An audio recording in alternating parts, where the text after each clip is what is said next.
மேற்க வந்து பார்த்தீங்கன்னா சேலம் ஆத்தூர் சைட்லாம் மழை இன்னும் பயங்கரமாக அடிக்குது.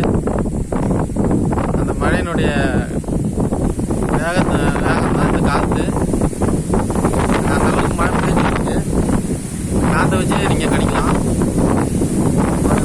பயங்கரமாக ஆடி துள்ளி விளையாடுற மாதிரி இருக்கு.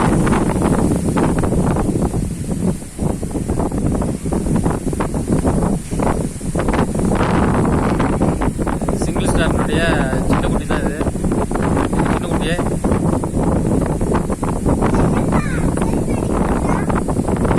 இயற்கை வளங்களை பற்றி தொடர்ந்து பேசலாம்னு சொல்லியிருந்தான். இந்த காற்றை பற்றி முக்கியமாக சொல்லி ஆகணும். இந்த காற்று வந்து மேற்கு இருந்து அடிக்குது. மழை அந்தளவுக்கு அங்கே பெய்யுது. எதனால் அங்கே மழை அதிகமாக பெய்யுதுன்னா அந்தளவுக்கு இயற்கை வளம் அங்கே இருக்குது. நம்ம ஏரியாவில் வந்து காற்று மட்டும்தான் அடிக்குது, மழை இல்லை. அதுக்கு காரணம் என்னென்னா மரங்கள் குறைவாக இருக்குது. அதனால் நம்ம சைடு நம்ம கொஞ்சம்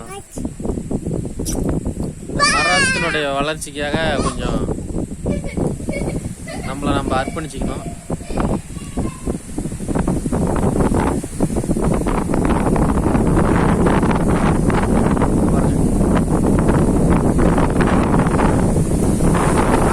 வேகமாக அடிக்குதுன்னு பாருங்க.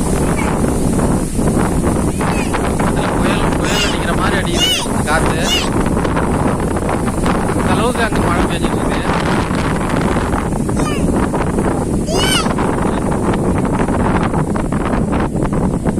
அந்த மழை இங்கே நம்ம ஏரியாவில் பெய்யணும் அப்படின்னா நம்ம இந்த இயற்கையை முதல்ல நேசிக்கணும். நேசித்தாதான் அந்த இயற்கை வளத்தை வந்து மேம்படுத்த முடியும்.